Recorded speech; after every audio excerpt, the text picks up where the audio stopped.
Hi friends, జీవిత అనుభవాలకి మీ అందరికీ హృదయపూర్వక స్వాగతం. ప్రతిరోజు మనసుకు హత్తుకునే ఒక కథ, జీవితాన్ని మార్చే ఒక చిన్న పాఠం, ముఖంపై చిరునవ్వు తెప్పించే ఒక మంచి ఆలోచనతో మీ ముందుకు వస్తుంటాను.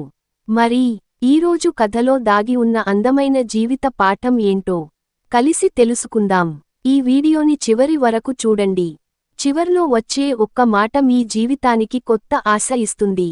కొన్నిసార్లు మన జీవితాన్ని మార్చేది పెద్ద అద్భుతాలు కావు. ఒక చిన్న సహాయం, ఒక మంచి మాట, లేదా ఒక అమ్మ ప్రేమ. ఆ రోజు కూడా అలాంటి రోజే. రాత్రి 9 గంటలు. నగరమంతా వర్షంలో తడిసిపోయింది. బస్ స్టాప్లో ఒంటరిగా కూర్చున్నాడు అర్జున్.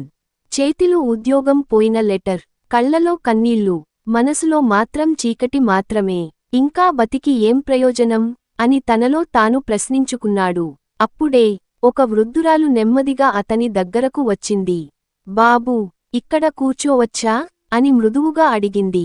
అర్జున్ మౌనంగా తల ఊపాడు. కొద్దిసేపు ఇద్దరూ ఏమీ మాట్లాడలేదు. ఆ తర్వాత ఆ వృద్ధురాలు తన సంచిలో నుంచి ఒక చిన్న స్టీల్ టిఫిన్ డబ్బా తీసింది. తింటావా బాబూ అని ప్రేమగా అడిగింది. వద్దు అమ్మా, ఆకలి లేదు అన్నాడు అర్జున్. ఆమె చిరునవ్వుతో ఇలా అంది, ఆకలి లేని మనిషి ఉండడు బాబూ. బాధ ఎక్కువైనప్పుడు ఆకలినే మర్చిపోతాం. ఆ మాట అర్జున్ గుండెను తాకింది. ఆమె తన చేతులతో ఒక ముద్ద చేసి అర్జున్కు తినిపించింది.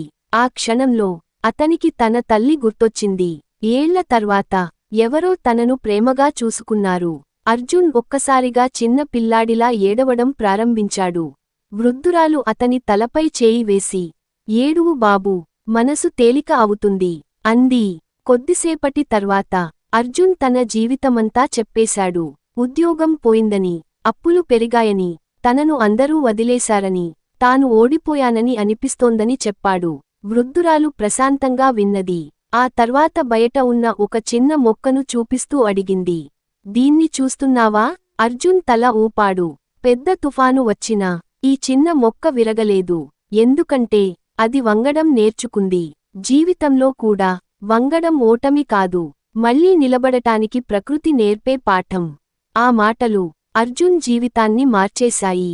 మరుసటి రోజు నుంచి అతను మళ్లీ ప్రయత్నించడం ప్రారంభించాడు. చిన్న ఉద్యోగంతో మొదలుపెట్టాడు. రాత్రిళ్లు కొత్త నైపుణ్యాలు నేర్చుకున్నాడు.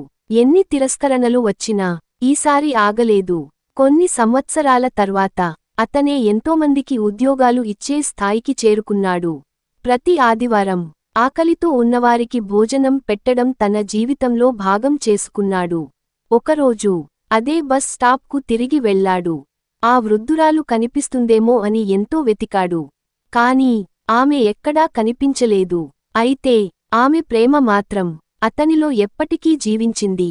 గుర్తుంచుకోండి, మన జీవితంలో కొందరు కొద్దిసేపే ఉంటారు. కానీ వారి ప్రేమ, వారి మాట, వారి దయ జీవితాంతం మనతోనే ఉంటుంది. మీ జీవితంలో కూడా మీకు అండగా నిలిచిన అలాంటి వ్యక్తి ఉంటే ఈరోజే వారికి ఒక ధన్యవాదాలు చెప్పండి. జీవితంలో ప్రతి సంఘటన ఒక అనుభవం, ప్రతి అనుభవం ఒక పాఠం. ఆ పాఠమే మన జీవితాన్ని అందంగా తీర్చిదిద్దుతుంది. ఈరోజు కథ మీ హృదయాన్ని తాకి ఉంటే దాన్ని మీ ఫ్రెండ్స్ మరియు ఫ్యామిలీ మెంబర్స్తో పంచుకోండి.